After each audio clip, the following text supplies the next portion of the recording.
আশা করছি সবার ভালো লাগবে।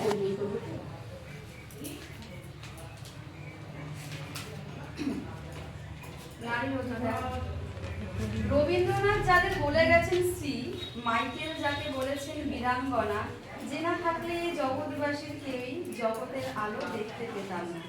যার গর্ভ হতে আমরা রয়েছি জন্ম এ ধরাধামে, যার মুখের ভাষাই হয়েছে মোদের মাতৃভাষা, সেই নারীরূপী দেবীকে জানাই কোটি প্রণাম, যাকে ঘিরেই আমাদের জন্মযাপন ও বাঁচার আশা। নারীর অবদান কি শুধুই সন্তান ধারণ, শুধুই কি দায়িত্ব লালন পালন করা তাদের? আমরা কি ঘুরে দেখেছি ইতিহাস, দেখছি কি বর্তমানটা ভালো করে? সুফিয়া কামাল সেই বাংলার বাণী, যার কণ্ঠে উচ্চারিত হয়েছিল প্রতিবাদের ভাষা। বেগম রোকেয়ার কলমে জেগেছিল নতুন সকাল, নারীরা দেখেছিল শিক্ষার স্বপ্ন, পেয়েছিল নতুন দিশা। মালালা যখন শিক্ষার জন্য লড়াই করে, সেগুলি নিয়ে বলতে পারে শিক্ষা আমার অধিকার। দেশবাসীরা বলেনি প্রীতিলতা ও মাতঙ্গিনীকে, যারা পরাধীনতার বিরুদ্ধে লড়াই করে বুক চিরিয়ে বলেছিল এদেশ ভারত আমার। তসলিমা নাসরিন যিনি ভাষার তীক্ষ্ণতায় কেটে দিলেন অন্ধকারের আবরণ, মেরি কুরি দিলেন বিজ্ঞানকে নতুন মাত্রা। প্রথম মহিলা চিকিৎসক হিসেবে কাদম্বিনী গাঙ্গুলি অন্তঃসত্ত্বা মায়েদের প্রাণ বাঁচানোর লড়াইয়ে শুরু করেছিলেন যাত্রা।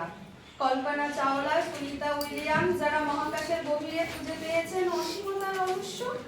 হাতে তলোয়ার নিয়ে যুদ্ধে নেমে ঝাঁসির রানী লক্ষ্মীবাঈ লড়াই করেছিলেন দুর্ধর্ষ। পিটি ঊষা ছুটেছিলেন বাতাসের বেগে, বেনজির ভুট্টো দাঁড়িয়েছিলেন দৃঢ়তায়।